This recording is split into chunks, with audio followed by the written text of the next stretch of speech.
Hey, hey, hey. Happy Tuesday. Come on in. Pull up a chair. Gaming Gang Dispatch is in the air.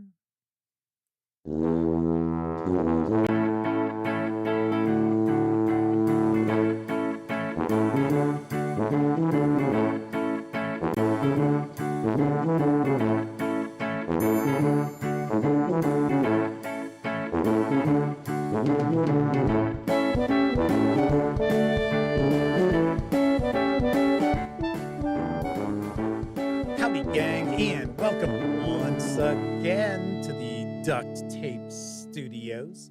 I'm Jeff McAleer, your host here at the Gaming Gang Dispatch. Welcome aboard. Yes. And of course, this is brought to you not only by the gaminggang.com, which I happen to be the founder and editor-in-chief, but also Roll for Combat and their Year of Titans Kickstarter, which is going to wrap up this week. We'll talk about them in just a few moments. Regardless, welcome everybody. Tonight is Tuesday, December 10th, 2024. This is live stream number 1130. If you're not overly familiar with the show, let me point out, super casual around here. We just hang out talking about the latest in tabletop gaming news, and then I'll normally pontificate about a topic related to our hobby. Now, throughout the month of December, I am actually exploring classic Dungeons and Dragons adventures. That's what we're going to do tonight. We'll also be doing that tomorrow night. But on this evening's stream, I am going to be diving on into A0 through 4 Against the Slave Lords for Advanced Dungeons and Dragons, which came out in 1980 and 1981. So we are going to be diving on in, talking about that. I'll be discussing what kind of tweaks you can make to actually bring the adventures to life at a modern game table. So stay tuned for that. But of course, we are going to talk about the latest in tabletop gaming news as well. Now, when you're not watching videos on the Gaming Gang channel, be sure to visit gaminggang.com for all latest in tabletop gaming news, reviews, and a whole lot more you are not going to find here on YouTube. You know the drill. Get your geek on at thegaminggang.com. Also, because this is a live stream, there is chat available. It's not on screen. It's one of the ways I keep some of the more unusual commenters at bay. And you must be a subscriber to the channel for at least 10 minutes. I know it's an eternity for some people in order to take part in chat. So if you check both those boxes and you want to say howdy, maybe you've got a question, a comment, by all means, chime in. I will do my very best to respond. First out the gate tonight is Bradley Thorpe. We also have Cthulhu, Semper Buffo, Mike, Wallona's Cave, Maddie C., as well as Matthew Blackwell with us in chat. Oh, and Lewin RX also just popped on in. And I'll also take a guess that I wouldn't be shocked if the lovely and talented Miss Sarah D is in chat with us as well. Very nice. Lurking in the shadows as she normally does. Kathy Evans is also popping on in, as is Pete's Dracolich. So it looks like our chat is off and running already. So welcome, everybody. We're going to talk about the latest news of the day. We've got some cool stuff cooking. But first, let's talk about our sponsor. That's right. The Dispatch is currently being sponsored by our friends over at Roll for Combat and their Year of Titans Kickstarter, which, once again, as I mentioned previously, is going to wrap up this week. In fact, Thursday is its last day. Now, the Year of Titans includes 13 new playable species, and you'll receive new ancestries delivered each and every month throughout 2025. These are unique species and subspecies that you won't be able to score anywhere else. These include extensively developed lore, as well as cultural insights, ancestral feats. The 5e version has new backgrounds. You'll also get over 20 tokens for each of the species, which will depict them in a variety of character options. And this is available for both 5e and Pathfinder 2nd Edition. In fact, if you pick up the Pathfinder 2nd Edition, you will also receive a free ancestry file. And you'll also get access to the development team. So this is exactly what you need to effortlessly add fantastic new playable species to your campaign. Now, I should point out that this project is over 1,000% funded, and you can reserve your Year of Titans for either Dungeons and Dragons or Pathfinder in PDF or for the Foundry Virtual Tabletop for a $59 pledge. If you want to get the PDFs and Virtual Tabletop elements for your flavor of choice, you can do so for a $99 pledge through December 12th. And of course, delivery on these Titans will begin in January. In fact, you will get a double dip of ancestries to kick the proceedings off next month. Very cool, very nice. It's actually got a big jump in backing over the weekend, because I know last week, towards the end of the week, it was right around 800% funded. So another 200% plus in funding popped on in over the weekend. Like I said, you've only got 3 days left. That's it. Our good friend of the show, the Madman, is popping on in. He also happens to be one of our chat moderators. Sean O'Donnell is also sneaking on into chat, as is Jose Fernandez. So welcome aboard, everybody. Jose asks, how is the cold treating me? It's actually, it hasn't been too bad the past few days. So in fact, yesterday was fairly nice. I mean, it was in the 40s. I mean, we are in December. So past few winters in Chicago have been relatively mild compared to those when I was growing up. So keep that in mind. Very nice. Reading Aid is with us tonight. Good to see you once again. Actually, they just picked something up in the 50/50 sale, which will also end this week. So there are about, I think there's still about 190 items all in all that are up for grabs. And of course, if you're not aware of it, half of what is raised in the sale is going to be donated to the St. Jude's Children's Research Hospital. That is the charity that I selected this time around. So you have until Saturday, the 14th, is going to be the final day of the sale, because I would like to try to get things out before Christmas. So people actually should be able to receive these before Christmas. And I know there are some folks out there who have already received their purchases. Very nice. Very nice. Sean O'Donnell asks if I'm hoping for a white Christmas. That's like the only time I want snow. That's it. I spent 10 years out in Arizona, and I know a lot of people out there are like, it doesn't really feel like Christmas because you don't really have seasons. At least you didn't in the Phoenix Valley.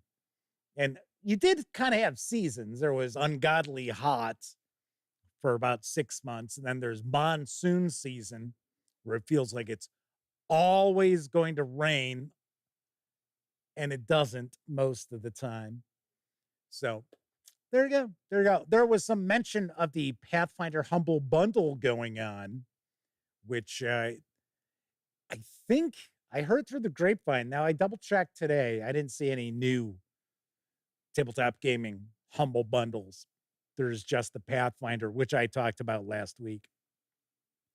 rumor has it we are going to see some other humble bundles for tabletop role-playing games pop up, and they will be those that are, I guess, from this year. I don't know if that's going to be the case. Like I said, I've kind of heard it through the grapevine. Doesn't necessarily mean that that's factual. So we'll find out. Chardell says it's always golf season in Arizona. Maybe not in August. So Matthew Blackwell says this winter in Florida has sucked. They've had so many sub 40-degree days so far, and it's only December. Walona's Cape says Shadowrun is on Humble Bundle now as well. Shadowrun is actually on Bundle of Holding. It is a news piece tonight also. So speaking of the news, let's jump on in because Paizo Inc. actually has launched a new Pathfinder character class playtest. I've got the latest on the Necromancer and Runesmith. A door is opened and something impossible is coming. But worry not, in preparation of the coming emergence, Paizo is introducing 2 new classes.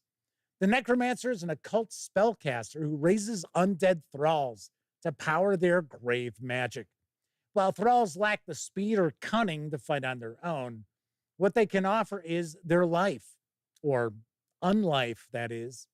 Necromancers have all kinds of ways to sacrifice their thralls for their own gain, whether that's by devouring their essence to replenish a focus point using the consume thrall ability, or by detonating one into a deadly spray of phalanges with the Bony Barrage grave spell.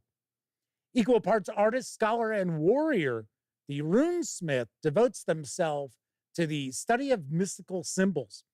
These support-focused martial combatants diligently etch runes of every magical tradition onto their and their allies' gear, or even directly onto their foes. These runes can be applied even in the heat of combat.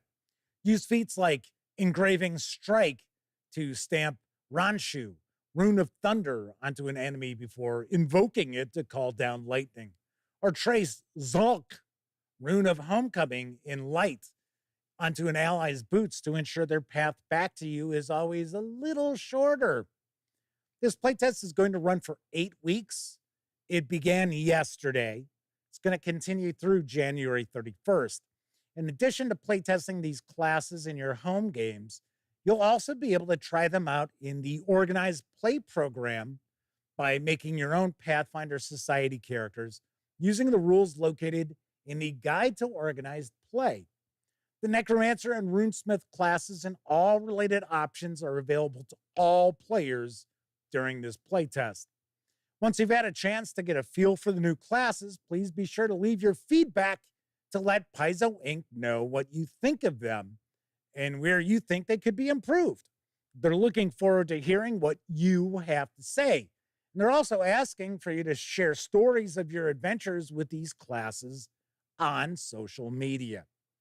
Once again, this playtest will run through January 31st. Well. So we have got a couple of new classes. And normally when they do a playtest, at least in the past with Paizo Inc., we normally see those classes added into a supplement within about a year. So I would think that these 2 characters are going to be part of a supplement that will arrive late 2025. That's just my guess. Keith Ulu says, I hope they aren't as broken as the Exemplar. Bruno Azevedo is with us. Welcome aboard. So they're curious. They said they just pre-ordered the new One Ring 2 ebook. Curious how up-to-date Jeff is and if it's going to be covered in today's news. Well, first of all, that news piece has been out on the gaminggang.com for about, 10 hours already. Yes. Cthulhu said, I got into Pathfinder 2nd edition because they seem to have done a good job of reining in the power creep. And then they bring in the power creep with the exemplar. Of course. On to our next news piece, because yes, earlier today, Free League Publishing revealed the Elven supplements for both the One Ring 2nd edition and Lord of the Rings role-playing. Here's the scoop. Realms of the Three Rings, a brand new expansion for multiple award-winning 2nd edition of the One Ring role-playing game, as well as Keepers of the Elven Rings, its 5e counterpart, are available now for pre-order in the Free League website. All pre-orders of the new expansions give buyers immediate access to a complete PDF with rules, background lore, artwork, and more. You heard that correctly. So if you do pre-order now, you will receive the PDF ASAP. In the twilight of the Third Age, 3 realms of the West Elves still endure in Middle-earth. By the power of the 3 rings, they exist as a testament to a time that was. But not only the elves remember. As Sauron gathers his strength to bring war to Middle-earth once again, he plans a devious vengeance against those who humbled him long ago. Realms of the Three Rings and Keepers of the Elven Rings features Where the West Elves Still Linger. Discover the realms of Lorien, Rivendell, and Lindon, and those who dwell there, including the elf lords who are their guardians. A dark adventure awaits. Learn the details of Sauron's schemes against the immortal folk, including new events, enemies, and characters for players to encounter. There are also landmarks. Visit 12 sites of interest, including locations mentioned in The Lord of the Rings, as well as others created specifically for the game. There are even rules of lordship, a robust appendix which contains guidelines for creating and playing as High Elves of Rivendell and Elves of Lorien, as well as Elf Lords, powerful characters especially suited for solo play. Right now, both books can be pre-ordered for $41.80 individually. Once again, you'll receive the PDF shortly after your purchase. I will say, though, I didn't find anything about when the expected release date is. Well. Now, I do know that there is some mention. I want to say it was in the one of 2 press releases I got this morning talking about if you find any errors in the PDFs, reach out to Free League Publishing. So almost feels as if they're taking a bit of a page from our friends over at Cubicle 7 Games and saying, hey, you know what? We're going to get these PDFs out earlier than normal. If there's any typos or anything, please let us know.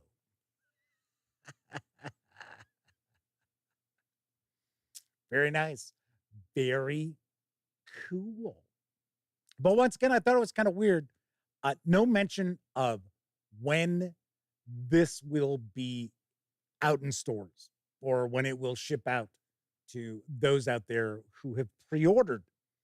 So I was kind of surprised by that. Now, I should also point out, I will take a wild stab in the dark that the MSRP on these will be $39.99. Because strangely enough, the price on the Free League Publishing's US website, or at least their US pricing, is always just a little bit more than what the MSRPs are. Kind of wild. I am really looking forward to this. And of course, we should be seeing review copies. They normally will send me both. The reality is I prefer the One Ring 2nd edition. I mean, the Lord of the Rings role-playing is fine. I mean, Granted, it's using the mechanics of 5e Dungeons and Dragons, which are tweaked, especially for like the journey portion of the game. But yeah, I normally will do reviews of the One Ring second edition titles, which kind of go hand in hand with the 5e editions as well. Bruno says they never tried the 5e version, but they think people should just play the One Ring second edition version instead. I always recommend that people, even if they love Dungeons and Dragons, and I talk about it quite often, I've got nothing really against D&D. 5e's fine. Just, yeah, some of the releases that have come out have been, stinkers. Putting it nicely, putting it in a family-friendly way. But I strongly recommend anybody who runs Dungeons and Dragons or plays Dungeons and Dragons should at least once try a different role-playing game, and one that is not built on the 5e mechanics. It could be a dice pool based game. It could be percentile. It could just be like, say, Savage Worlds, where you've got different sized dice that you're rolling, depending on your abilities and things like that. But that is kind of the way I look at it. In fact, little spoiler here, that's going to be one of my episodes in January, is talking about giving, it doesn't have to be a new game. It just has to be new to you, a try.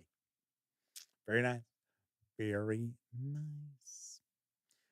So there was some discussion of, Sean O'Donnell says a friend who runs a ton of 5e as part of his PhD studies says D&D Beyond can't handle these Lord of the Ring 5e variants at all. I would believe it, because there are major changes to the game mechanically.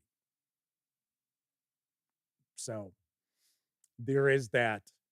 It's kind of funny because I get it where with the Lord of the Rings role playing, they have to show the 5e symbol on it, right? But it's not the Lord of the Rings for D&D. It's not what it is. It's not like a Lord of the Rings source book for Dungeons and Dragons. It is its own game that uses mechanics from 5e. That's pretty much it. Pretty much it. Pete's Tracklet says co-op Forbidden Psalms with their kids is rocking. It's funny, and that's something that's got a lot of content out there. Isn't that a miniatures game at heart? I thought it was. All right, let's move on to our next news piece, because arriving next week from Goodman Games, although strangely enough, you won't find it on their website.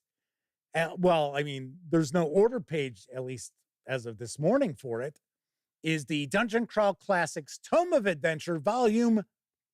Oh, wait a second. We're in the wrong order. Rats. Okay, so let's talk Catalyst Game Labs, because somebody was mentioning, I think it was Wallona's Cave, was mentioning this bundle, which is that bundle of holding. So yes, 4th edition Shadowrun has two bundles going on right now. And I've got the deets on the core deal. Hey, chummer.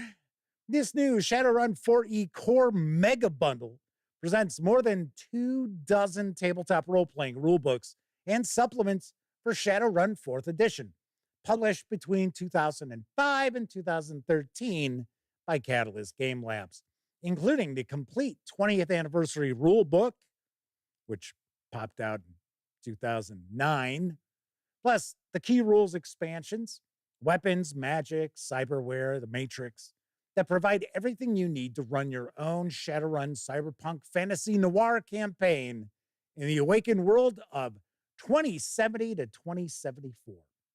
For just $17.95, you'll get all 10 titles.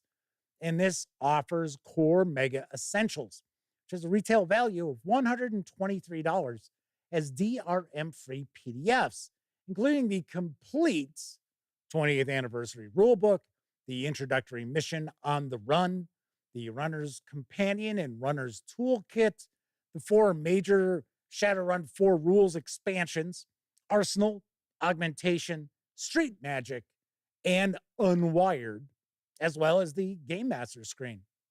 And if you pay more than the current threshold price of $32.29, you'll level up and also get the Core Offers entire bonus collection with 15 more titles worth an additional $208, including the Sixth World Culture Sourcebook, Attitude, Street Legends and Street Legends Supplemental, the Runner's Black Book and Runner's Black Book 2074, equipment catalogs, 9 mini source books, Parabotany, Parageology, Parazoology, and Parazoology 2, Safe Houses, Sim Dreams and Nightmares, and Soda 2073, Way of the Adept and Way of the Samurai, as well as Shadowrun 2050, a conversion of the original first edition Sixth World setting for the 4th edition rules.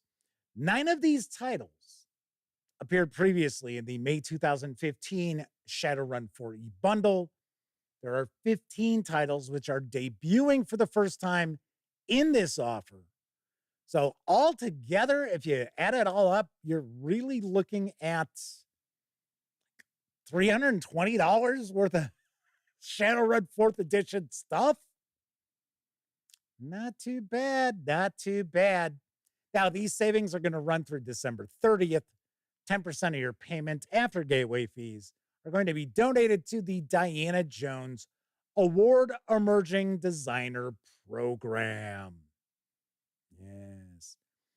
So those of you who are out there who are far, far more familiar with Shadowrun than I am, how was the 4th edition? Because I know people shit all over the 6th edition. Is it 7th edition that's out now? I remember I reviewed the starter set and was not blown away by it by any stretch of the imagination. So I'm kind of curious. I'm kind of curious. I'm sort of really curious. What is the kind of essential Shadowrun? I don't know if it's first. I wouldn't think it's first edition, because I remember picking up the core book and quite a few splats for first edition Shadowrun when it was FASA. And really interesting concept, clunky execution. So Dave S is with us, says, hey, Lord of the Rings, they have real orcs as monsters to slay. Isn't that against the new 2024 rules? Well, they all wear sombreros, though, so I guess it's all right. I don't know. Bruno says they're really confused about Shadowrun. I read super good and bad stuff about it online. Somehow I don't feel inspired to try it out. Vorpal Bite is with us once again, as is Dark Autumn Scribe. I think I've said hello to everybody so far tonight. If I have missed you along the way, I do apologize. You know, I always try to say hello to everybody. Pete Stragowicz says the Shadowrun novels are great. The Never Deal with a Dragon. Oh, okay. That I did not know. I remember when they had books, novels come out. Never read any of them. I got to be honest, I've kind of shied away from even, well, not just role-playing related fiction, but also from like video game related stuff too. I don't know. Yes, even Dragonlance, never read Dragonlance. Horrible Bite says, I never played Shadowrun Chummer. But Cyberpunk 2020 or Cyberpunk Red. Lord Cost 2000 is joining us in chat. All right, so I started making reference to this a few moments ago, and for whatever reason, we were in the wrong order.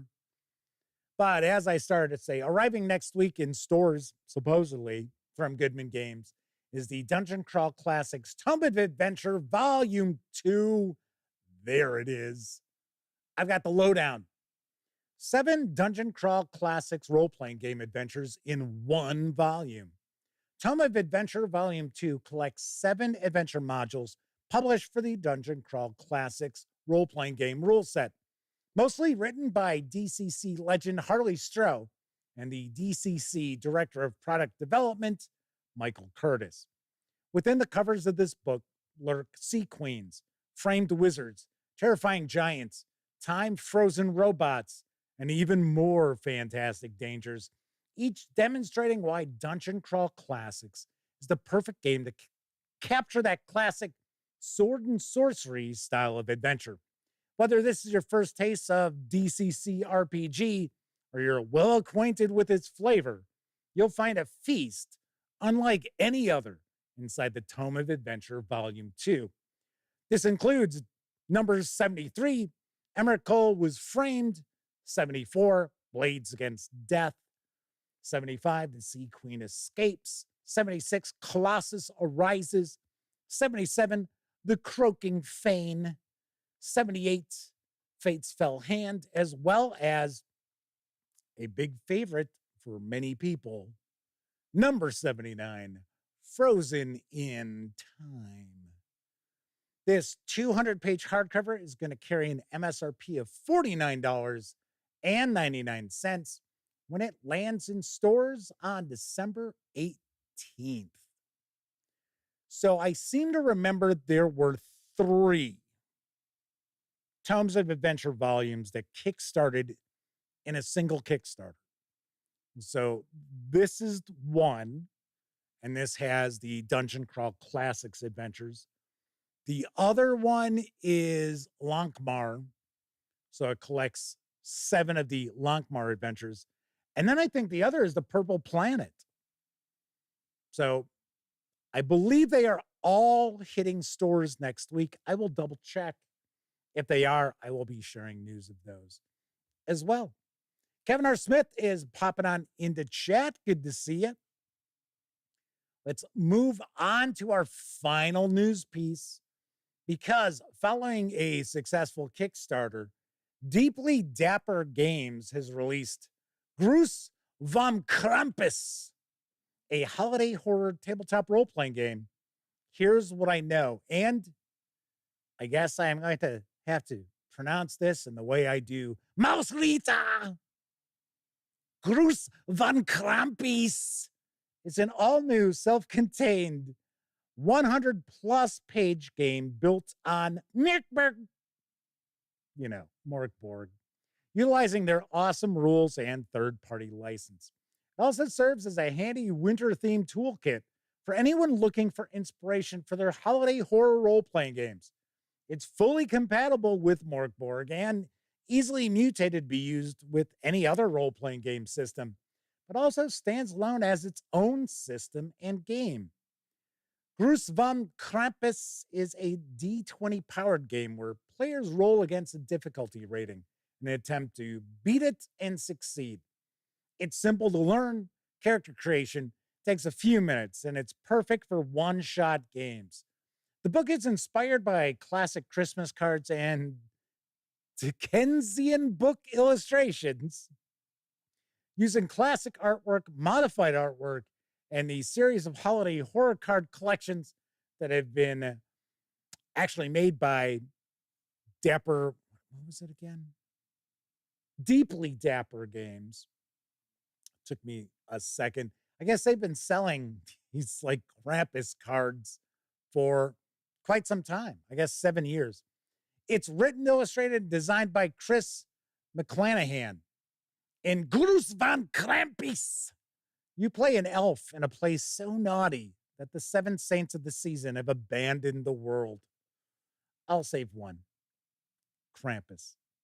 But even the horned demon son of Satan himself is overwhelmed by the bad kids. Descend from your northern castles as castle, not castles, as it crumbles around you and take punishment to the boils and ghouls that most deserve it. Impale them on sharpened peppermint sticks and drown them in hot cocoa. Obviously, this is all ages, right? Only your stocking stuffed with coal can beat back the bad kids and allow Krampus to rise again to punish this wayward world of wastrels. The 142-page PDF is available right now over at Drive-Thru RPG for $19.99.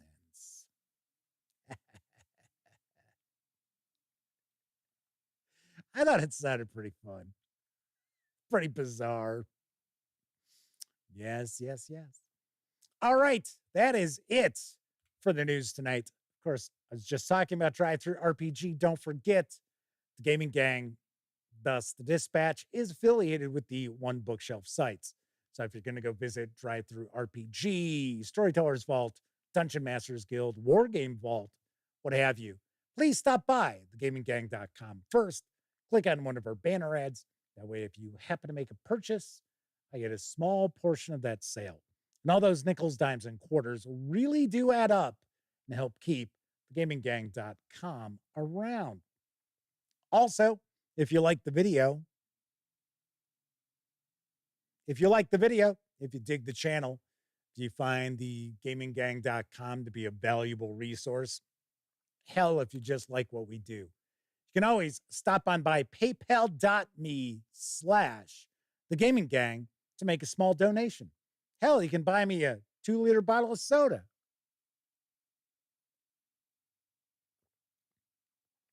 Wunderbar.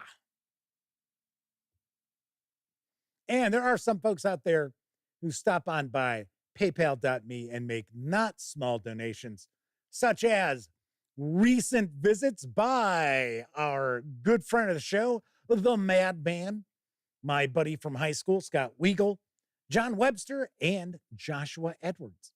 So big tip of the cap to all of you out there. If you happen to use the banner ads over at thegaminggang.com and or visit paypal.me/thegaminggang, it is much, much appreciated. And of course, should also point out that the 50/50 used game sale continues through this Saturday. So you still have an opportunity to get your hands on around 190 games that are still available. So check that out if you have an opportunity. All righty. So we are going to dive on into the A series of Advanced Dungeons and Dragons modules tonight. In fact, we're going to go A0 to A4. So I am going to talk a little bit about Against the Slave Lords. Oh, goodness, look out, slaves. They're not the good guys in it. Give me a break. But still. So we're going to be doing that in just a little bit. Gloom and RX says drowning kids in hot cocoa. That's Willy Wonka's job. There you go. Yes, I believe you are correct. Speaking of Willy Wonka, I just thought it was pretty wild that the story goes at the end of the film. Yeah, spoiler alert in case you haven't seen the Gene Wilder Willy Wonka. That when he starts yelling at Charlie and a little bit at, I almost said Eddie Albert, but it's not Eddie Albert. I forget the actor's name.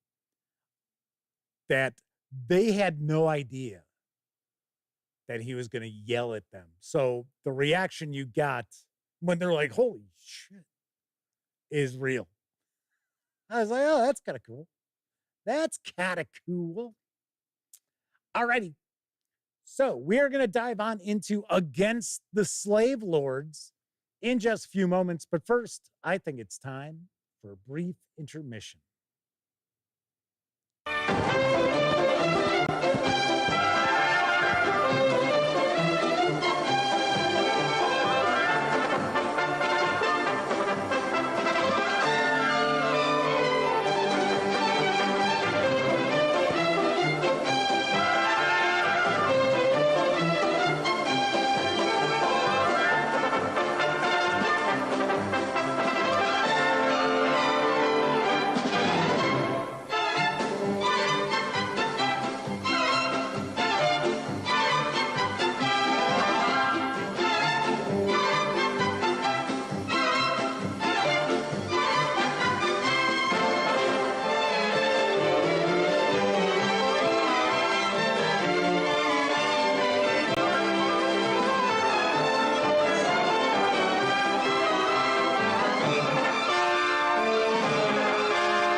We're all set to send old Father Time on his way and greet the new year with a star-studded holiday screen show.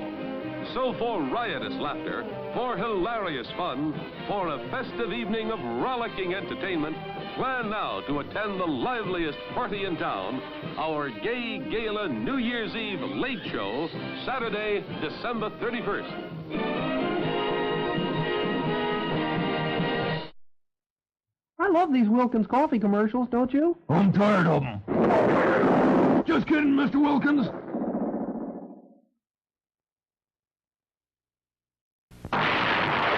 Blast off! For the most wonderful science fiction fun and adventure a boy or a girl or a grown-up ever enjoyed. Meet Billy and Betty as they encounter the fierce Martians.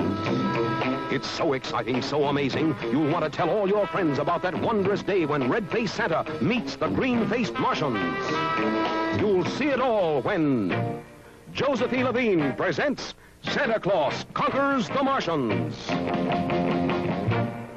From the moment when the spaceship kidnaps Billy and Betty, here are some of the incredible things you'll actually see as Santa Claus conquers the Martians. You'll hardly believe your eyes as a giant Martian robot captures Billy and Betty.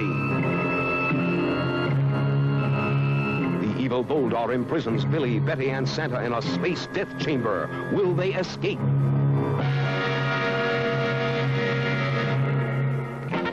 The people of Earth give the signal that sends their mighty Air Force into space to rescue Santa. Surprise meeting. Earth kids meet Martian kids. Santa sets up a fantastic automatic toy factory on Mars.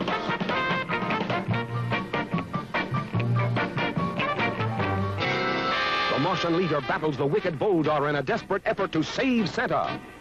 The Wise Man of Mars. 900 years old.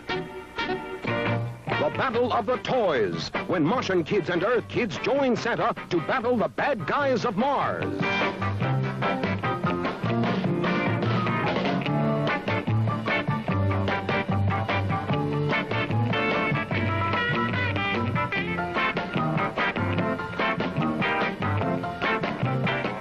real space-age fun. You'll be out of this world when Santa Claus conquers the Martians. SANTACLAUS,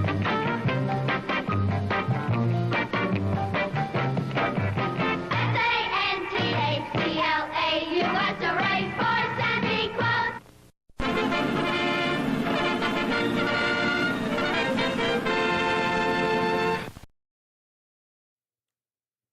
So there you go. I just saved you the hassle of ever watching Santa Claus Conquers the Martians.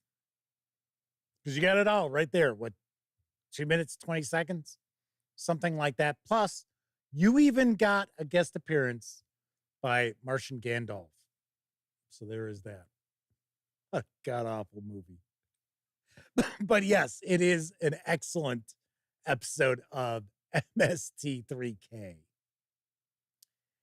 Dan Kellogg, 245-Trioxin, and Testy Trekkie are with us in chat. So discussing that a little bit. So Keith Ulu says in the Guardians of the Galaxy Christmas special, which I have not seen. I haven't really watched much of the more recent Marvel stuff. I guess Kevin Bacon's watching that. That's pretty good. I think that's pretty good. Raven is with us. Welcome. Good to see you once again. Looks like we got a nice chat rocking and rolling tonight. So I'm going to continue my series of exploring classic Dungeons and Dragons adventures from the 20th century.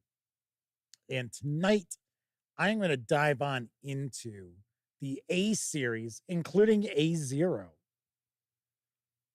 So A0 through 4 against the slave lords. And it's important to keep in mind that I personally do not have any issue with your characters battling against slavers. I know. There are some publishers out there that are like, well, we're not going to have that in our settings. That's fine. I mean, that's completely their prerogative. The reality is, slavery still exists in this world. There's far more of it than we would like to ever admit. There's far more human trafficking going on than we would care to admit, even here in the United States and the UK and Australia and other countries where folks are actually watching this show. So to pretend that it doesn't exist, to ignore its existence, say, well, we're never going to deal with that in our, game worlds anymore, to me is pretty weak. It's pretty weak sauce. So I know there's some folks out there like, oh, the Slaver series, it's, you can't run it these days. I honestly don't see why not. Because your player characters are not slavers. They're battling the slavers. They're battling the slave lords. So, I don't know. 245-Trioxin says, knowing their players, they try to kill the slavers, then consider taking over the business. Well, if that's what goes on at your game table, that's up to you. So, Raven says, everyone should be encouraged to go out and defeat slavers. Dark Autumn Scribes rocking out. Good to see you. Thank you for popping on in. So Sean O'Donnell says, if you aren't battling against slavers, aren't you tacitly allowing slavers to live? It's like punching Nazis. If you stop punching Nazis, Nazis go unpunched. I get it. I know. Right? Slavery has existed throughout human history. So I don't know. Kevin R. Smith says, I think most of the people complaining don't want slavery to exist in fantasy worlds. I get it. I understand that. I'm not necessarily saying, well, if I were creating a fantasy world that I'm going to make sure that there's slavery in it. I don't look at it that way. But I don't know. like I said, I think people get worked up and upset about could probably find better targets for their angst than you know, a role-playing game adventure from 50 years ago. Well, not 50. That would be what, 44, 43 and 44 years. So Kevin R. Smith says, I think it's stupid to rule out slavery altogether as long as it's something only villains do. I completely agree with that. Raven says, if there was no slavery, what would the orcs and drow do? They're all good now. Jeez, come on. Everybody's good. The whole point of playing role-playing games nowadays is just to role-play the nice, fun, sitting around drinking coffee, eating scones. So now the adventures begin in a tavern, but the player characters actually never leave the tavern to do anything.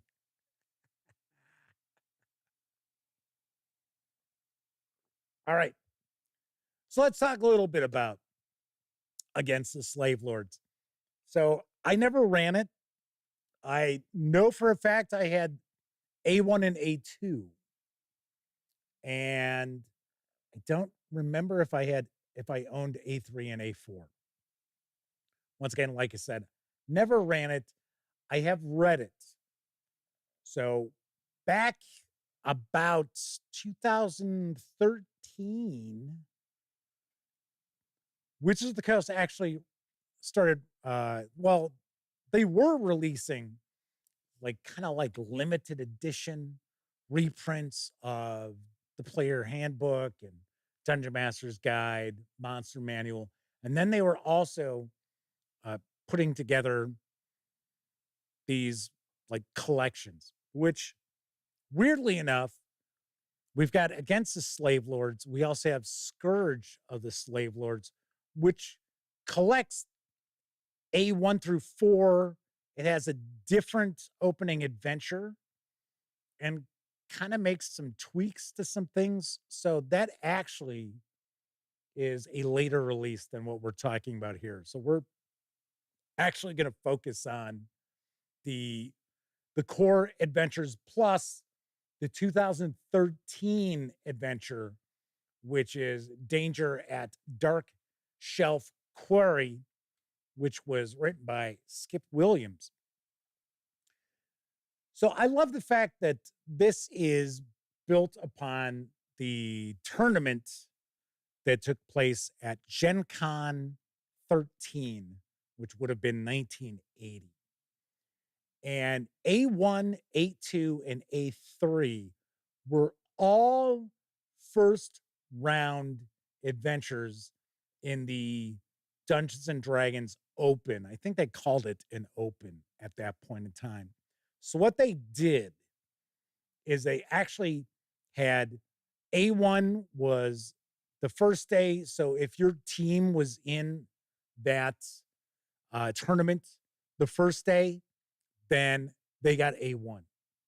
If they were playing in the second day in the first round, they got A2.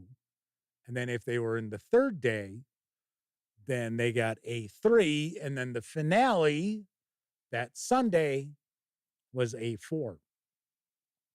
So as far as A1, 2, 3, and 4, you actually have these modules presented as if you want to recreate the tournament or if you want to do it as a campaign. So it's actually kind of interesting to see the changes that take place in A1 through 4. So we're going to start off, we're going to talk about Danger at Dark Shelf Quarry. And it's interesting to keep in mind that this was a first edition or AD&D adventure that was published. It was, well, I think it was just PDF. I don't think they ever put it in print outside of the hardcover collection. That was back with Wizards of the Coast. So in 2013, Wizards of the Coast thought enough of Advanced Dungeons and Dragons for them to actually create a new adventure to kick off the proceedings for against the slave lords. I think that's kind of telling. I really do. I think it's kind of interesting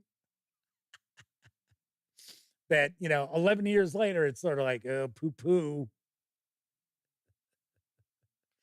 Dice Tales is with us.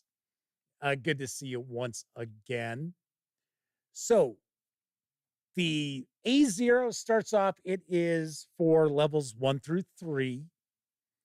And it is for, if I remember correctly, it's either 6 to 8 or 6 to 9. I know that A1 through 4 is supposed to be for 6 to 9. So I'm going to assume that this is also supposed to be for 6 to 9 characters. And the adventure was created to give the player characters a start, because A1 through 4 is for levels 4 to 7. All 4 of those adventures are for levels 4 through 7. And it's kind of interesting because, remember, the first 3, 1, 2, and 3, were designed as first rounds of the tournament. So they were all supposed to be for the same level. So I thought that was kind of interesting. Verbal Bite is saying, what city was that in? So they're saying it was 1978. I got to be honest, I thought it was 80. I don't know. Could be wrong. Could be way off base. So I do know that Gen Con 13 took place at the University of Wisconsin Parkside, because I think that was the 3rd year in a row that they had held it there. So I was not in attendance. I did not go to my first Gen Con until, I think it was 86, maybe 87. And that was when it was in Milwaukee. So we popped on in there. So A1 through 4 came out both from late 1980 into 1981. And this first 0 adventure actually kicks off the proceedings. So what you're looking at here is that the player characters are brought in by the overlord of the coastal village of Dark Shelf. Something's up. Of course, I will point out there are going to be some spoilers here, so get ready. I know it's more than 40 years old. I think you can handle it. I would assume the vast majority of people who check this out are familiar with what goes on in these adventures. So the player characters are brought in to check out this quarry by the overlord or overseer of Dark Shelf. And the quarry's about a half mile away from this village, town, what have you. And the overlord is suspicious because this quarry actually sells granite. It's a granite quarry. And he's kind of suspicious because the dwarf that runs the quarry says that they found gold too. So now there's gold involved. And for whatever reason, the overlord thinks, something seems fishy. So he asks, he's looking for adventurers, right? I mean, actually, it's not that bad a hook. There's far worse ones. Oh, you start off at a tavern. Just talking about that, right? So the player characters need to explore this quarry, and they find out that this overlord has actually sent other groups there, and no one's ever come back. Or there's one guy who did come back and went to go kind of explore further, and he's not returned. So the player characters know that you're able to enter into this adventure by two routes. One is through a cave, and the other one, I think one is down by like the river or something. In a van down by the river. So this is kind of interesting. They go up against some undead, but mainly evil humans and goblins are what they're facing off with. And it's pretty funny because out of the 5 adventures that are in against the slave lords, this is probably my second favorite because it's far more modern in its approach. So you'll find there's a real shift in gears when you get into A1 and there on out in against the slave lords. And it's pretty striking. Now, there is a lot of combat that could take place in this adventure. This is really easy to get a total party kill, especially if the player characters go in, guns blazing. It's not going to work out very well for them. So essentially what it turns out to be is this dwarf is in reality a half orc. And even though it is a quarry, and they do sell slabs of granite. In fact, that's one of the ways that the player characters might try to gain entrance is by pretending that they're looking to place an order. But there is no gold. So this is actually one of the stops in the network of the slave lords. And this is where the player characters learn about the slave lords.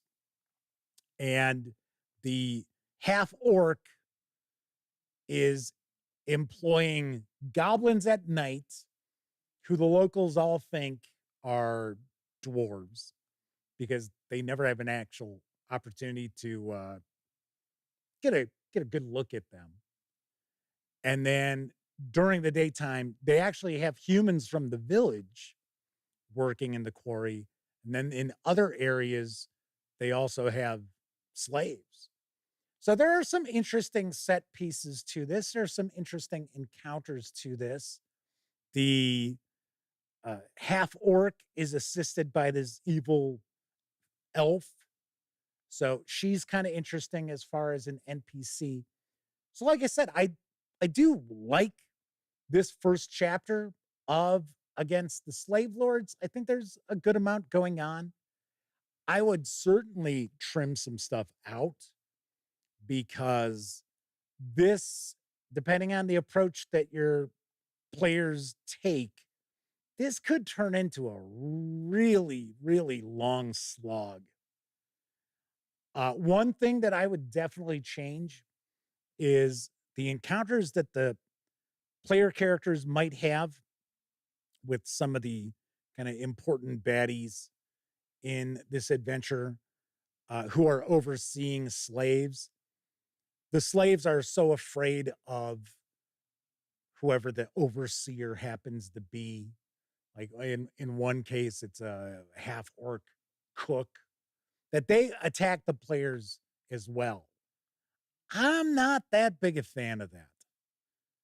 I'm not saying that the slaves are going to sit there and help the player characters fight. But to me, I don't want my player characters to mistakenly think that, the slaves are their enemy too. So, a little tricky there. So I think what I would probably try to do is, because there's a few encounters that this takes place, I would probably not run those slave NPCs like that. Keldon's with us in chat. Good to see you, Keldon. Thanks for popping on in. So eventually the players are going to learn of the slave lords, and their next stop is going to lead them to A1, Slave Pits of the Undercity, which was written by David Cook. Once again, this is for 6 to 8, 6 to 9 characters, levels 4 to 7. So an interesting note as far as the tournament, with A1 through 4, you can run the adventure as the tournament. So, and it's kind of funny when these first came out, it was sort of like, oh, well, you know, if you want to get people together and have a tournament, you can, and you can have dungeon masters running this, and we've got the tournament scoring and everything. And it's sort of like, okay, but this is for like 8 or 9 characters, right? And yes, I get it. There are quite a few people out there who, you know, would play more than one character. That was something that would happen far more often way back in the day than it does now. A lot of gamers out there will kind of whinge if they're, you know, being asked to play more than one character. But it's kind of interesting to see the tournament scoring, especially in A1, because it'll give you points for surviving characters and things like that. And then it'll have various different rooms, various different encounters. And if the player characters did this, they would get points. Oh, if they did this, they would have points subtracted. And that's like that's the only time that we see something like that. As we get into A2, 3, and 4, we don't have such detail in the scoring. We do get scoring for the character's survival, but then some of the scoring is sort of like, well, it's up to the dungeon master's discretion. And it's kind of like, wait a second. It's like, hold on. If it was a tournament, everybody should have been on the same page as far as how this was going to be scored. So I kind of get a kick out of how, even in the short period between A1 and A2 coming out, that there was a change in plans. So I thought that was pretty funny. So what happens is the player characters are going to go to the city of Highport, and this all takes place in Greyhawk. So this is set in Greyhawk, and the city of Highport has been overrun by evil humanoids. And this is another hub on the slavers' route. And this takes place 2 locales mainly. One is this temple that they have to figure out a way to get access to. And then there's a dungeon area below. So it's kind of funny because most players that I know would be trying to pawn themselves off as being slave buyers. That's probably not a great approach, because these slavers are, you know, they're used to dealing with people who are, you know, trafficking humanoids and stuff like that. And it's like, no, these guys aren't legit. So I thought that was kind of wild. Toon Jerowich is joining us in chat. Welcome aboard. So this isn't a bad adventure. This is an adventure that seems to have, some decent tricks and traps, because once again, it's a tournament adventure. So tournament adventures tend to be a little more funhouse style. This is not bad. This is certainly no. Yeah, you know, I'm going to say it. Tomb of Horrors. So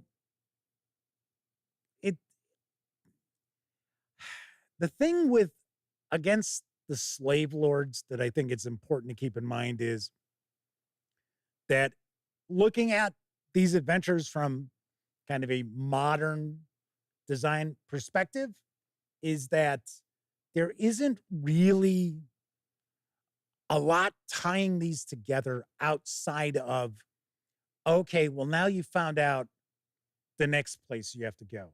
So this is very linear, this campaign, especially A3. I mean, A3 is really on rails. But a modern game master who would be running this, you know, you want to run it for AD&D or you want to run it for a retro clone, old school essentials, what have you, they're going to have to make some overall tweaks to really inspire the players to pursue this avenue, as opposed to, well, you know, we're playing tonight. So you've got that. Like I said, I do like A1. This actually marks the first appearance of the Aspis, which a lot of people think, or at least what I remember over the years, a lot of people think they're kind of like humanoid ant people, but they're not. They're actually humanoid weevil people. Even though the artwork on the cover does kind of look sort of like an ant. And then there's also the sundew plant, which is pretty cool. In fact, I'm sharing an image of it in this series of slides going past. So this also marked the first appearance, to my knowledge, of the non-pig-faced orcs. So these orcs really start coming off as the look and style that we've pretty much come to expect over the last few decades. Off the Shelf Board Game Reviews is with us, says, honestly, you need to take it as the entire campaign. Lolth, Giants, Elemental Evil in this series were best when you played them completely and not just their parts. Yep. We're actually going to talk next week about Giants and Drow. So those are going to be the two campaigns we talk about. I know there was a comment in the community saying, why don't you do a video for each of the adventures? Realization is this is only a series that I'm doing for December. And these adventures tend to be pretty short. So like A1 is, if we're talking about outside of like the tournament scoring and then the NPCs, because there are 9 NPCs that are included, which are just basically a name, stats, equipment, magic items, spells, things like that. There's no background whatsoever in that, which is fine. It was a tournament. But now I lost my train of thought because I saw something in chat. Oh yeah. So they were like, well, you should be doing a video for each adventure. And it's like, not really. I mean, this isn't like this is good. Now this is the show. Every week, it's going to be us looking at old classic Dungeons and Dragons adventures from the 20th century. It's just something I'm doing in December. That's all. And then on Thursday, we're still going to talk about the creation of our old school inspired fantasy role-playing game.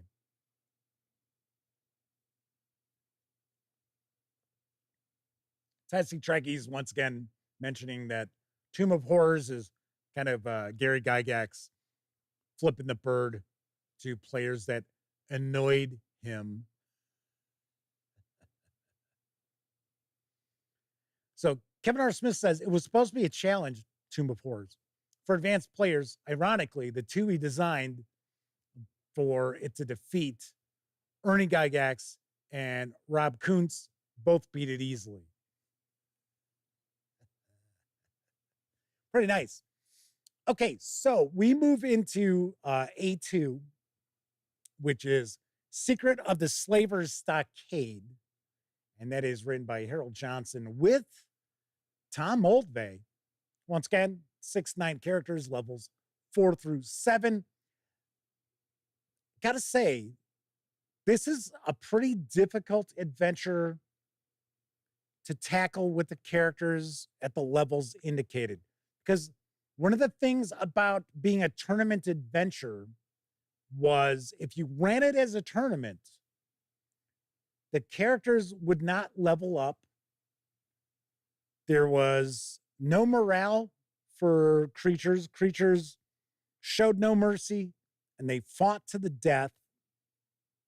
It was very difficult for magic users to recover spells.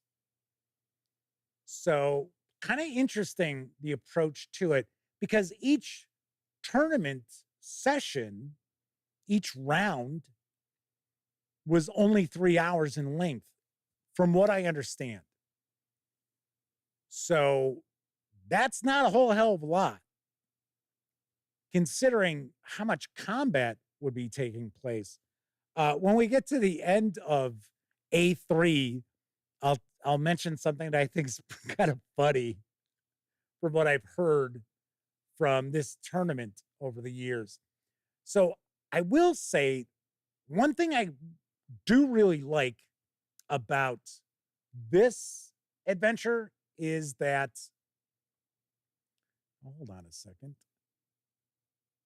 Oh yeah, we're showing the right, I think, aren't we? We're showing the correct images here. Let's take a peek. Yep, it is. Yeah, because I was like, wait a second. Why is it showing that? And I'm like, oh, okay, I remember now. Because I want to give you something to look at rather than watching my mug just yapping away.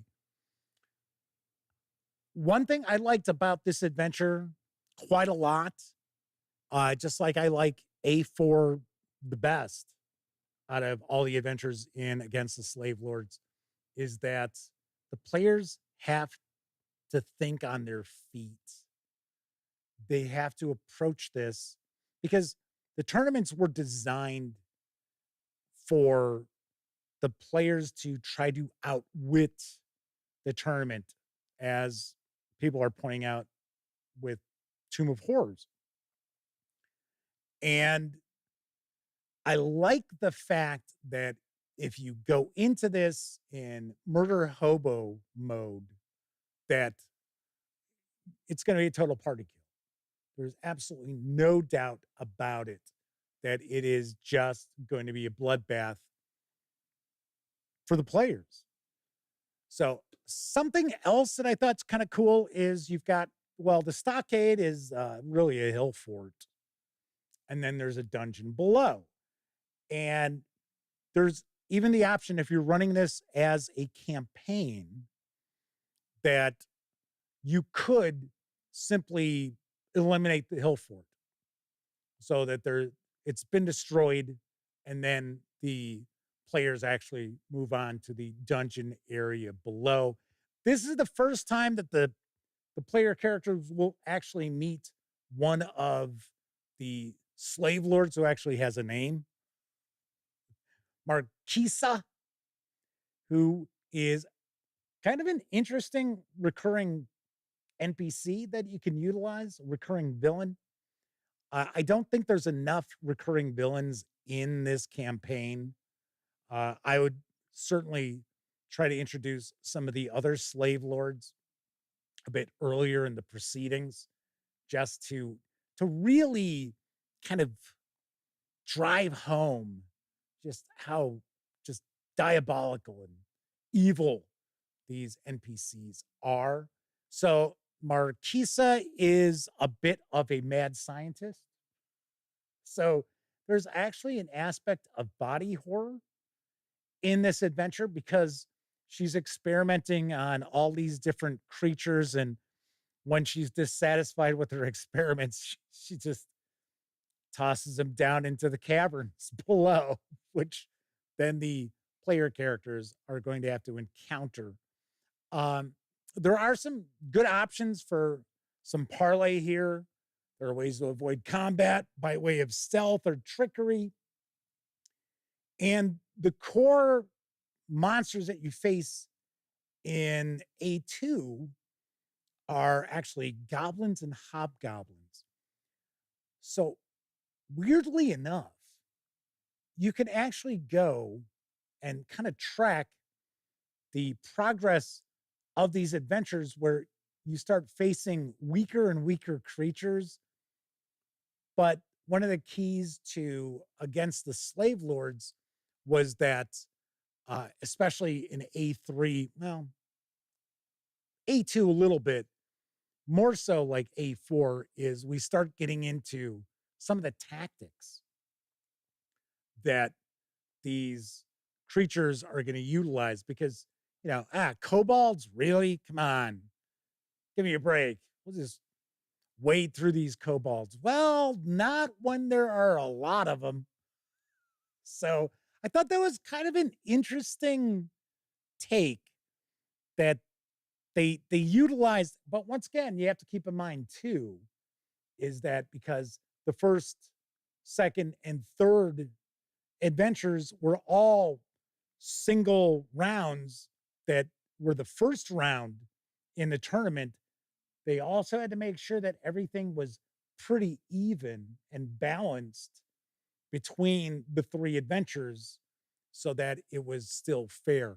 Now, the reason why they decided they were going to do these three different adventures as the first rounds of the Dungeons and Dragons Open was because they found over the years that by the time the second or third day would roll around, the players who were coming on board to take on the first round of the tournament seemed to know a lot about what was going on in the adventures, which of course they didn't like.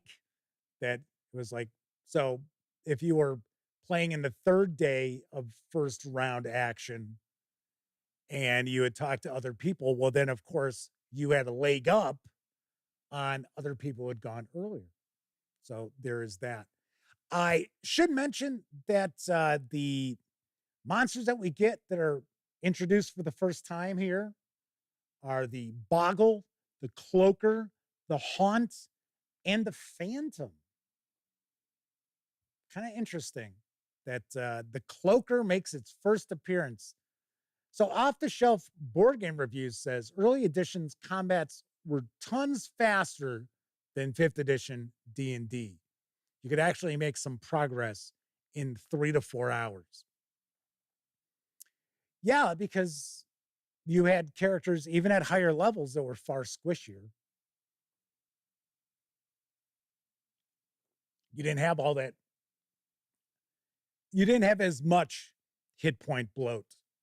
There would be some, like 10th level on. That's why a lot of people really think once you get to like 10th level adventures, and this is even going back to D&D, basic D&D, BX, AD&D, that once you get past like level 10, things kind of fall off because there is that power creep that takes place. And it's tough to design adventures for characters who have these various different spells. And then you got to sit there and kind of gimp the players, as the term goes. And players don't like that. It's like, oh, well, yeah, you've got that spell and you've earned that spell. And we're going to make sure you can't cast that spell to detect if this NPC is lying. It's like, okay, thanks.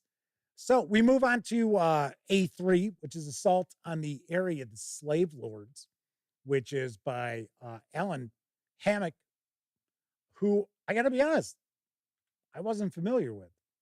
That name doesn't really ring a bell. Got to say, I find this to be the weakest of all the chapters that are in against the slave lords. Once again, 6-9 characters, levels 4 to 7. The player characters find themselves at the hidden city of Sudaham. think that's how it's pronounced. And it's kind of weird. For one, I don't think this is a well-written adventure by any stretch, but the player characters have to go through this cave system in order to kind of circumvent sneaking into this hidden city. But weirdly enough, later on, they have to sneak into the hidden city. It's like, so what was the point of the whole cave system and the encounters and stuff there? So, yeah, I get it as far as the tournament goes, but as far as the reality of running it as a campaign, it's a little weird. The town itself, city itself, really doesn't get a whole lot of detail about it, which I can certainly understand. That's not that big a deal.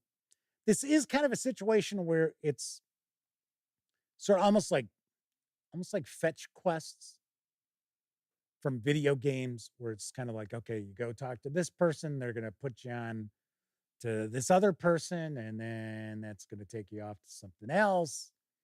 So not really well done. The player characters have to deal with a couple of guilds, which it's never really clear how these guilds operate, because this hidden city is supposed to be run by the slavers, by the slave lords. So why would they have like a thieves guild? So like, so some of the stuff in the adventure just doesn't hold up to much scrutiny. Um, some of it also comes across as a Deus Ex Machina.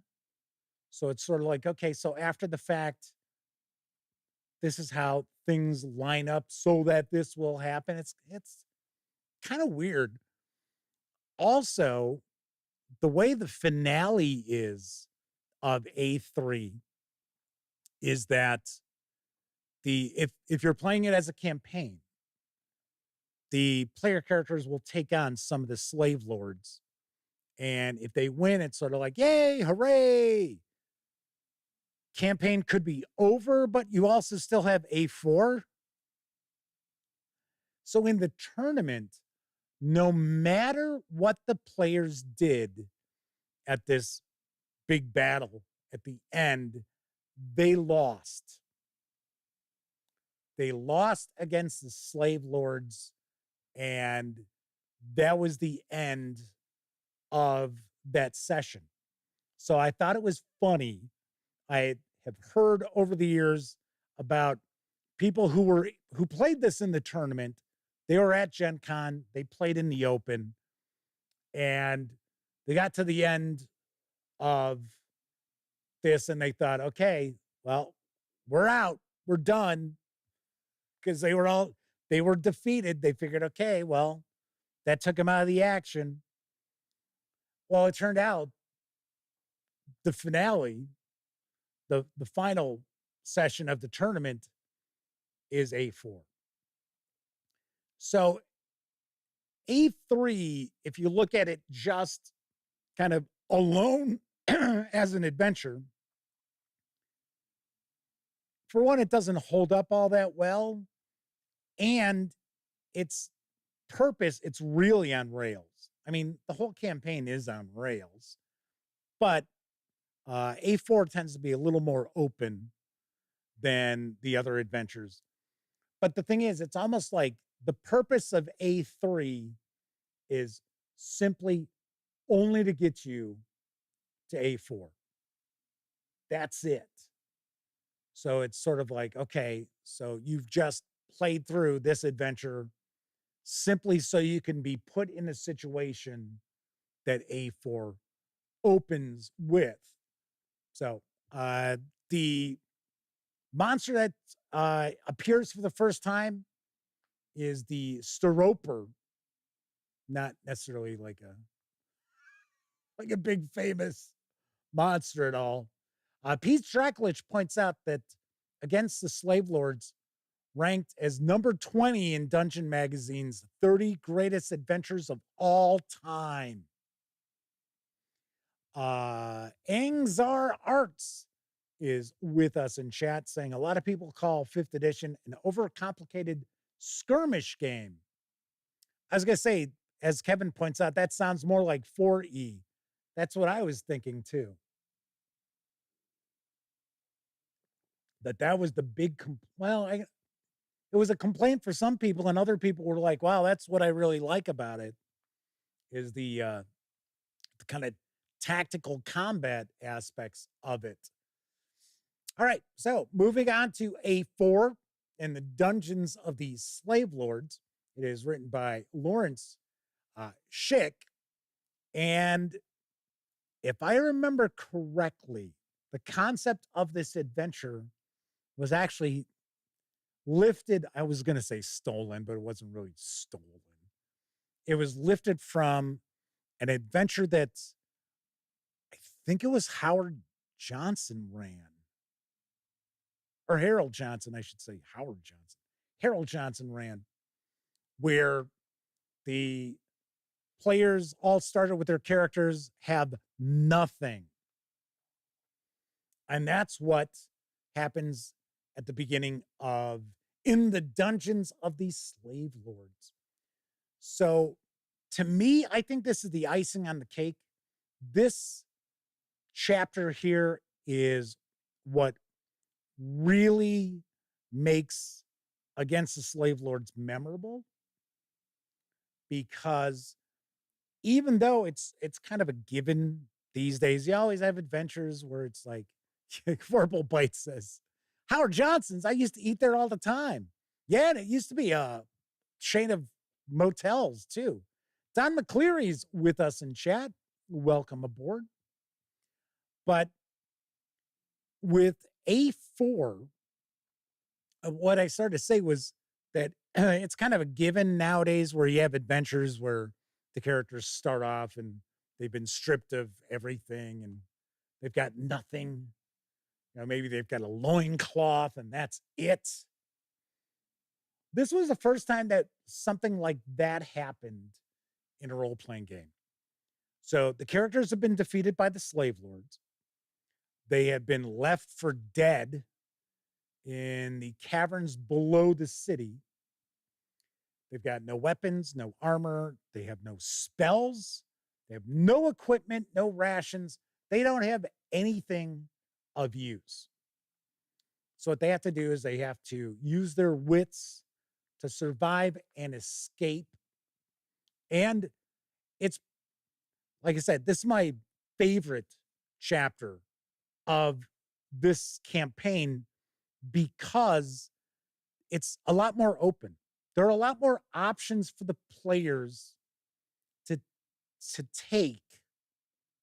And it's not as much, at least the early portion of A4 is not as much of a railroad. And I love the fact that the players have to be clever and start putting a few things together as far as how are they going to survive. Now, one thing that I think is a drawback to this is that the magic using characters kind of get shafted, because not only are the player characters trying to escape from these caverns, they're on an island. So this city they went to is on an island, this city that's run by the slave lords. And it's a volcanic island. And along the way, the slave lords have pissed off this earth dragon who then causes the volcano to erupt. So Hangzar Art says a loincloth would make for an excellent stone sling if you don't mind fighting in the buff. That's one of the things that the player characters had to do. Verbal Bite said, oh man, you take everything away from player characters, players are going to revolt. That is actually discussed in this adventure. Interestingly enough. Now, of course, in a tournament setting, I'm sure the players didn't really care that much because you figure, remember, these were just generated characters that are handed to them. Oh, something else that's kind of funny about this. One of the pre-gen characters is a female dwarf, and the age-old question in Dungeons and Dragons was answered because there are some images.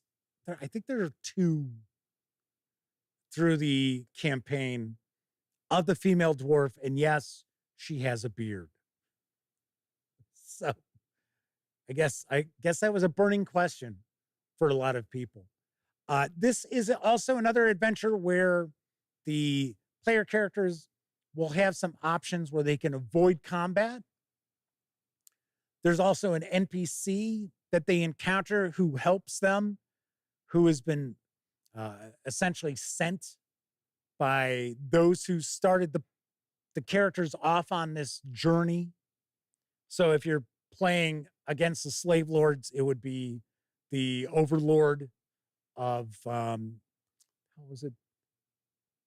Deep Shelf or whatever it was. Yeah, that coastal town where they go and check out the quarry. Which is kind of weird because it's like, okay, so this NPC kind of helps them out. Where were they before? It's like, thanks a lot. But there is a time element. And as I started to say, the magic using, or the casters, the wizards, kind of get shafted because they don't have time to, reload spells. Because the volcano is erupting, they need to get off this island. Not only do they have an erupting volcano, but there's also poison gas that's being released from the volcano.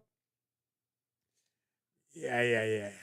Badger is with us in chat, says Errol Otis's art is so otherworldly. They can't imagine the D&D mythos without it. This is an adventure that does have quite a lot of Errol Otis artwork, especially A4. In fact, I seem to recall most of the art in A4 is Errol Otis's art. So what finally happens with this is that the player characters could have a showdown with the final remaining slave lords at the docks because the people from the city are fleeing. And funny enough, in A3, there's no mention of these docks because that would have been another way that the player characters could have gotten to this hidden city. But then suddenly in A4, we learn, oh, hey, there's docks because that's how everybody's trying to escape. So they could either battle the slave lords on the slave lord ship, or they could try to escape on another ship. So there are some options there as well. But I would think that the vast majority of the players would be like, hey, we've gotten this far. Let's finally take these slave lord bastards out. Kevin R. Smith says, you have to have a way to screw the casters since the marshals are screwed over by having no magic weapons. Showdown at the docks without my magic items. There are things that they can find along the way. So, see, running this as a campaign, that would probably be more worrisome for the players suddenly having all their gear gone and they're not going to get it back. So yes, I could certainly see that being a problem. So as far as adventures go, now there is also Scourge of the Slave Lords, which I think also came out for first edition, but it came out, I think, in the late 80s, and it collects the A series together.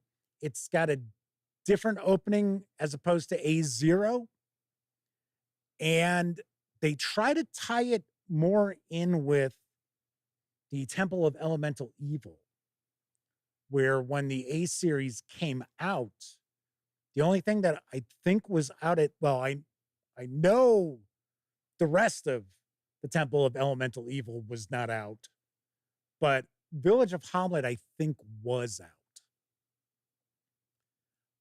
But with Scourge of the Slave Lords, there are some tweaks. I have never read it. I don't know. I just understand that it's presented a little bit differently than the Against the Slave Lords. They may get rid of the tournament scoring and everything else altogether. That I don't know. But as far as A4, we have a trio of new monsters that make their first appearance. We've got the Magmen, who emerged from Volcano. There's the Sandling and the Myconids. So I know the Myconids are pretty popular with a lot of people. In fact, we have them on the cover of the adventure in artwork from Errol Otis. So if you were going to take Against the Slave Lords and run it today, I already talked about the changes I would make as far as trimming things out, taking away situations where if it's slave overseers and slaves and then combat breaks out, I would not have the slaves fighting against the player characters. Like I said, I think it would be too easy, especially early on in the campaign, for players to not catch on. Oh, hey, those people who are picking up like rocks to fight you with, they're slaves, right? So I kind of shift away from that. As far as A3 goes, I would probably change a lot of the just fetch quest stuff. You would really need to kind of flesh out the city, the slave lord city, and introduce various different factions. So if you're going to stick with there being a thieves guild and an assassins guild, then they have to be in opposition to the slave lords. They can't be part of it because they wouldn't be helping you. So I'd get rid of some of that. The rest of it, I mean, essentially what you're looking at is tweaking encounters, dumping some stuff out. To be very honest, the way that the A1 through A4 are presented is you get the maps and it shows, okay, this is where the tournament areas were, and then this is the other stuff that we've added in.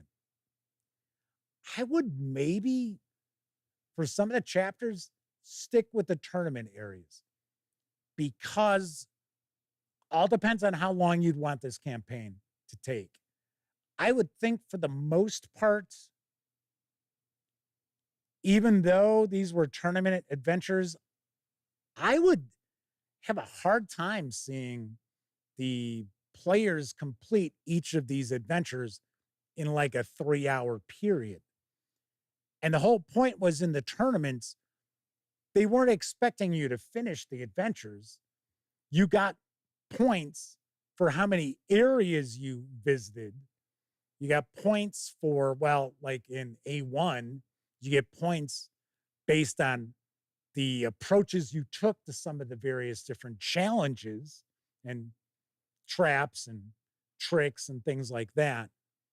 So I would trim some stuff out if you wanted to get this in under 10, 12 sessions. But there is lots here to work with.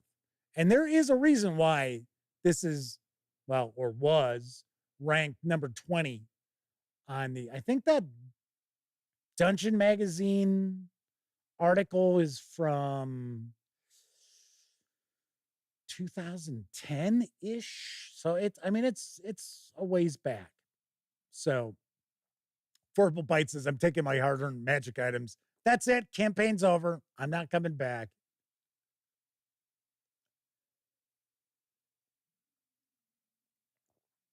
So, but all in all, Against the Slave Lords is pretty good. I wouldn't mind checking out Scourge of the Slave Lords just to see what they did. Something else that I also am aware of, but I've never read any of. There was more with the Slave Lords after A1 through 4. So I know there was, it might have been for second edition. There was another adventure campaign that took place, I think it was like supposed to be 10 years later. So there was that. There were some third-party adventures that were created that featured the Slave Lords as well. So there's actually quite a bit that was out there. As far as picking this up, so you can pick up Against the Slave Lords, which is A0 through A4, which I was talking about tonight. You can get in PDF over at Drive-Thru RPG for $9.99. If you want to get your hands on the original adventures without any of the other tweaks, then you can also get A1 through A4 at Drive-Thru RPG, and they are $4.99. As far as the hardcover that came out in 2013, I actually had it. Wizards of the Coast sent it to me to review. I don't have it anymore. I think I want to say when I moved from Arizona back here, it was one of the things, along with a lot of stuff, that I gave to some of my friends out there so that I didn't have to move it back here. So Pete Strakowitz says they would always jump at a chance to play the classics like this. I'm considering using Against the Slave Lords as the play test as far as the role-playing game that we're building. So kind of thinking about doing that. So we shall see. We shall see. So we are going to talk about that on Thursday's show. And we're going to dive on in and talk about some of my thoughts I've got for Magic with this kind of, what would I say? Kind of scratch built. I guess we'll say scratch built fantasy role-playing game. Should also mention that including tonight, there are only 6 more episodes of The Dispatch for this year. And the reason behind that is I always take the week between Christmas and New Year off. So I take Christmas Eve, I should say, off. Pete Strakowitz says, Jeff Borg, or as I would say, Jeff Borg. So I noticed that the 24th is a Tuesday. So there won't be any shows that week. And the following week, the 2nd is on a Thursday. Might do a show then. Otherwise, I'll just wait until the next week.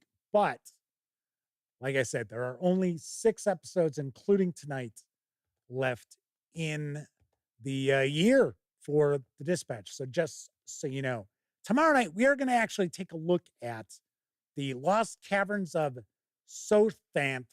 I don't know how it's pronounced. I'll take a look. I'll check it out. Something I also read back in the day. So Matteo is with us. Said, by the way, if you're poor like them, you can pick this up over on Internet Archive. Well. That I did not know. Cool. Very cool. Yeah, so it's completely up to you. I don't consider going to Internet Archive piratery, so I don't know. Pete Strakowitz says, Lost Caverns rocks. And yes, it will be just one adventure. We don't have to, tackle 5 chapters of that tale.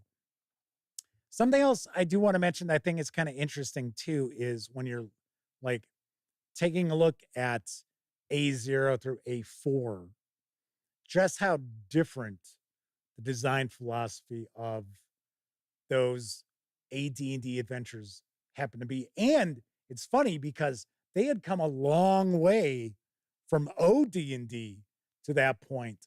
So kind of cool. Kind of cool. Coco B was mentioning that they're, I think Coco B earlier had said that they had wished that Goodman Games had done an original adventures reincarnated for Against the Slave Lords. I guess their agreement that they had with Wizards of the Coast kind of came to an end, or they changed their minds or whatever, because volume 7 and 8 aren't old TSR or Wizards of the Coast stuff either. All right, so pretty long show tonight. So let's wrap this up. So if you were watching live, thank you very much. If you watched live, took part in chat, bigger thank you. But of course, I know a lot of folks out there, they don't have an opportunity to watch live. Doesn't matter if you're watching live or on Memorex. Really do appreciate you taking time out to watch any of the nearly 2,200 videos now on the channel. So thank you kindly for that. Also, if you haven't had an opportunity to check it out, take a peek at my latest review. I share my thoughts about The Terror Beneath from Osprey Games. It is a role-playing game based on the works of Arthur Machen. So if that kind of piques your interest, take a look at that.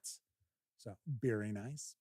Anyway, so when you're not watching videos on the Gaming Gang channel, be sure to visit thegaminggang.com for all latest in tabletop gaming news, reviews, and a whole lot more that you will not find here on YouTube.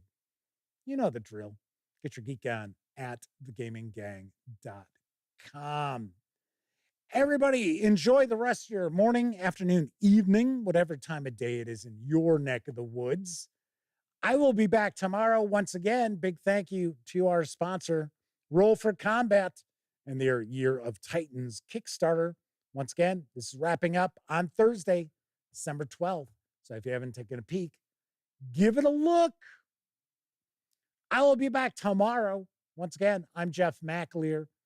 Thank you kindly for watching. And as always, certainly hope all of you get to enjoy plenty of great gaming with your gang.